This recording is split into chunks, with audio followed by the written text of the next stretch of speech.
So I've just seen the depressing news tonight that Stephen Sotloff, an American journalist, has been beheaded by ISIS, by IS. It hasn't been confirmed, but there's absolutely no reason to suggest that this hasn't happened. And a third journalist is still being held by them. As I said in the video about James Foley, no words can really express what I think of this organisation and its poisonous ideology. You know, I could say the usual things about them being barbarians and so on, and of course they are, but there's a few points I want to make regarding the response to IS. It's pointless trying to reach out to IS themselves because they're deluded and they are psychopaths. But I do support the Prime Minister's measures to combat this. I do think we should be absolutely merciless in combating these people, because as many as 500 IS volunteers are British. We're certainly not the only country. There's up to 800 Russian IS combatants. The single country with the highest number apparently is Tunisia, with an estimated 3,000. Saudi Arabia has a lot. So clearly these jihadists come from far and wide. But they all have this barbarism in common. In fact, it's Western jihadists who are said to be some of the most sadistic of all, and that's certainly testified by the fact the killer of James Foley was British. One measure the Prime Minister's taken is the possibility of refusing to let these people come back. So we're attacking them on two fronts: refusing to let them go to Iraq or Syria, and when they have done so, refusing to let them come back. And the Prime Minister is giving temporary powers to the police to do that. Now, I think it's good, but there needs to be something that's also more concrete.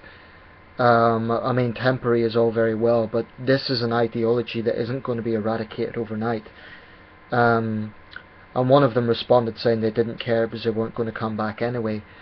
Now, with some luck, they'll end up in an American airstrike and eliminated from the face of the earth. And if that sounds like a cold statement to make, consider this: these people are out of control. You cannot negotiate with that sort of ideology. So unfortunately this is actually a total war scenario, because you cannot negotiate with an ideology as poisonous as ISIS.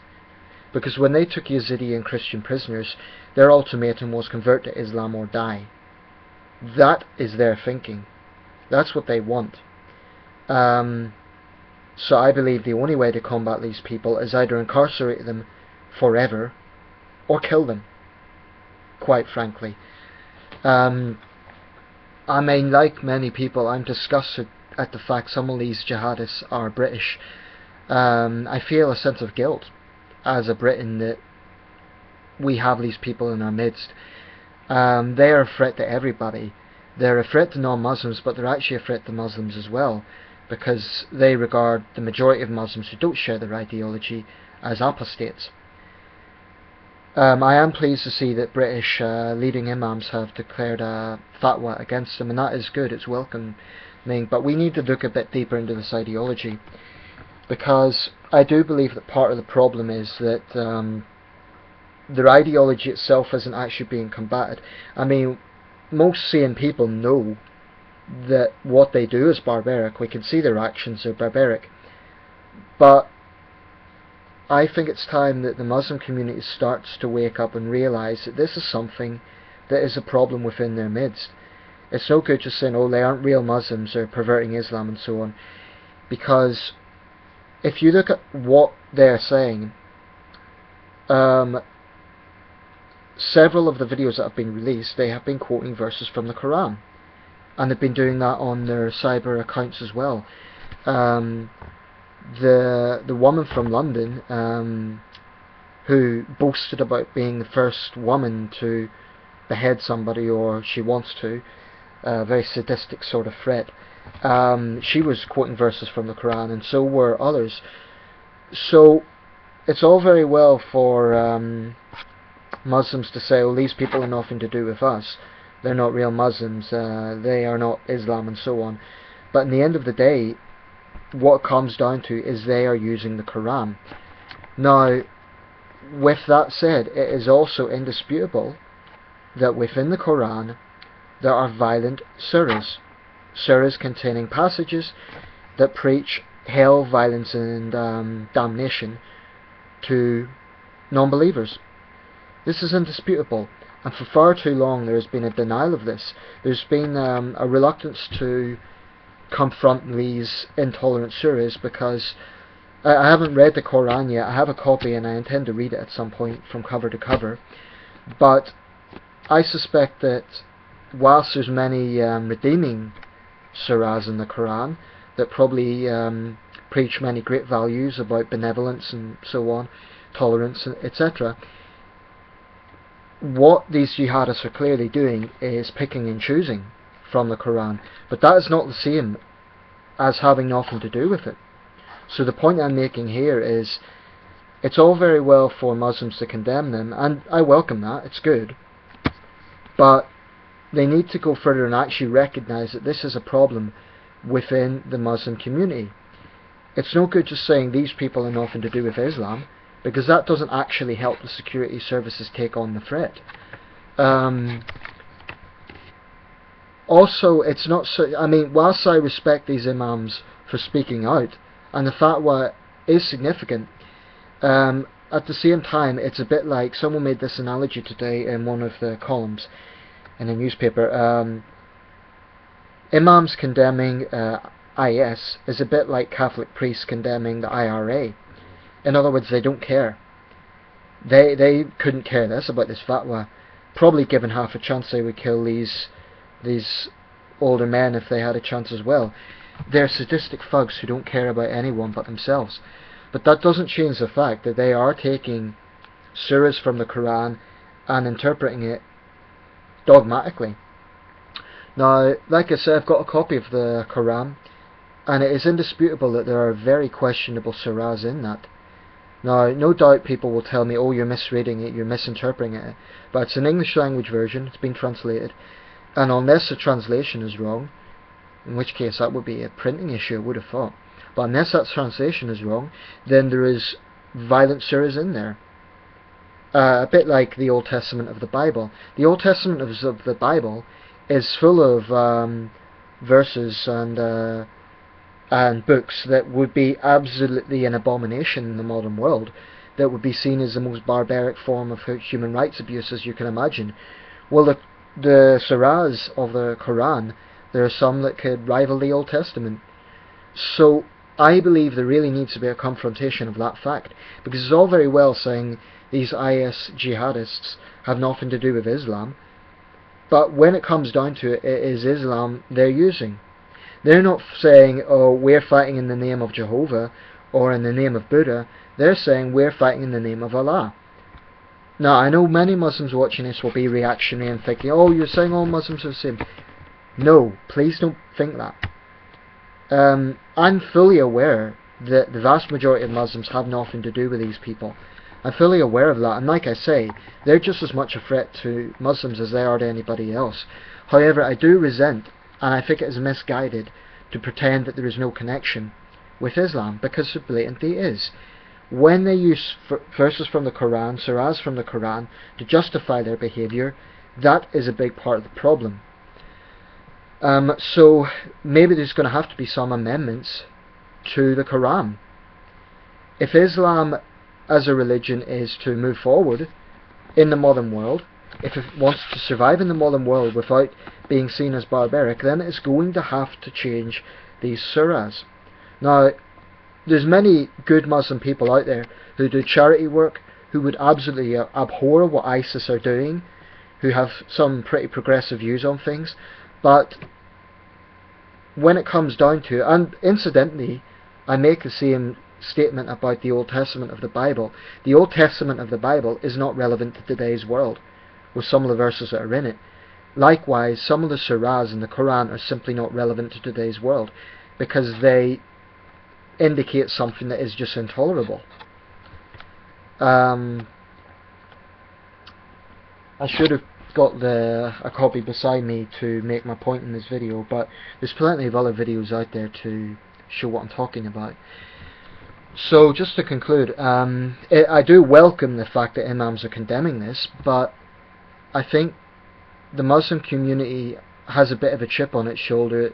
You know, I've heard a lot of British Muslims complain, oh, we're being victimised, the government's targeting us. But they're not exactly helping by constantly trying to wipe their hands from this problem. Of course they're not responsible for what IS do. No one's suggesting that. But they could, at the very least, take their head out of the sand and stop pretending that this has no connection to ideology that is found within the Quran. Now you could argue they're perverting that, they're misinterpreting that, maybe they are. But to non-Muslims, when we see surahs of the Quran which are violent and do indicate intolerance of non-Muslims, it's little wonder these people get brainwashed the way they do, because no doubt the likes of Abu Bakr al-Baghdadi, who's a supposed leader of IS, has the ability to brainwash young jihadists into believing that this sort of ideology is morally justified. A quick word about IS too and their hypocrisy. They seem to take the perverse view that they have a moral high ground. They think that murdering unarmed defenceless journalists gives them moral high ground. They say we will continue to execute people until the US ends its airstrikes. A quick point about that. The insinuation there is that they're defending Iraq from an outside force. It is therefore significant that it is they. Many of them are not Iraqi, they're from other countries. So they are violating the sovereignty of Iraq. They are the ones terrorizing Iraqi citizens, whether they be Christians or Ahmadis or Yazidis. They're the ones terrorizing Kurds. Only a completely delusional person would make any sort of excuse for this evil organisation. Because, you know what, you can have issue with American foreign policy and still be outspoken against IS. And it's not a case that you have to support American policy to hate IS. I know many Muslims take issue with Washington's policy in the Middle East, and that's fair enough, it's fine. Many non-Muslims do as well, for that record. But only a completely delusional person could not see this organisation for what they are. So let's be very clear about this. IS have zero moral legitimacy. Zero. Because they are terrorising. I mean, you know, these journalists, their tragic deaths have got a lot of attention, and that's understandable. But let's not forget, they have also been terrorising Iraqi civilians for months. Making women sexual slaves, forcibly converting men. I mean, they're barbarians. That's not a strong enough word for them. They're the absolute slime of humanity as far as I'm concerned. And it is right that we take a very hard line against them. I believe that anyone found sympathising with them in this country should be treated as a terrorist sympathiser. And I do believe they should be charged with treason. If they're British citizens and they're going to fight for an organisation that poses a threat to this country, but also poses a threat to all human beings, they should be regarded as traitors. And you really cannot trivialise what this problem is. I know there are people who will say, oh well, the government's overreacting, and I strongly disagree with the Lib Dems and Paddy Ashdown saying this is a knee-jerk reaction. What would they have the Prime Minister do? Stand back and do nothing?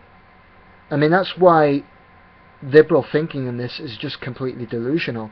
On this sort of area, I would probably describe myself as pretty hardline conservative, in the sense I believe this sort of ideology needs to be taken head on. It's no good sort of holding back and saying, oh well, we can negotiate with them, or I'm not saying Paddy Ashdown's suggesting that, but I do think this approach by the Liberal Democrats and others on the left I mean, I saw today, for example, apparently a poll in the Eye suggested that a majority of Britons are against airstrikes. Now I suspect that is, I didn't have time to read the article, but I suspect it is because of war weariness. I understand that because this country has been engaged in overseas wars in the Middle East for a very long time. So it's entirely understandable, but I do wonder what those people, what they would have the Prime Minister do. I mean, it's very difficult to be in a position of leadership where on one hand you're accused of being too soft if you don't act, and if you do act, then you're accused of reckless warmongering. But I think coordinated strikes on IS bases is probably the only way forward. That would be different than boots on the ground, and it would be different from 2003, which I maintain was probably a huge mistake because it was an invasion of Iraqi sovereignty. But this would be in coordination with the Iraqi government, so it wouldn't be a sovereignty issue. In fact, if anything, it would be a liberation issue. But I believe it may be the only way forward. There cannot be that many IS combatants out there. I believe when they took over Mosul it was 800, there's probably several thousand now. But surely a coordinated effort against these people must be the way forward.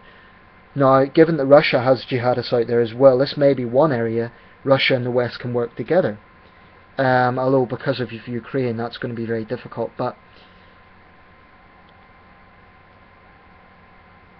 I just have very strong views about what they're doing, which I think most reasonable people would.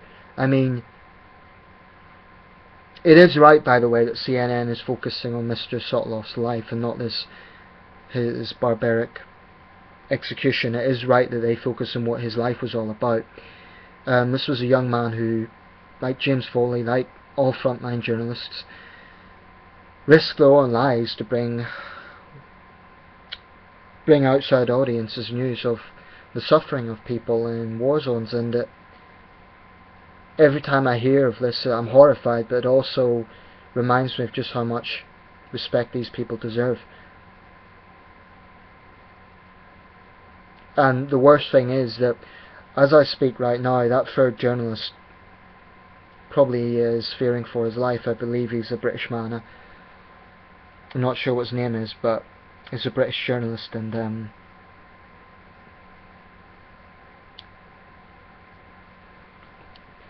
it's just can't really put into words what I think about this.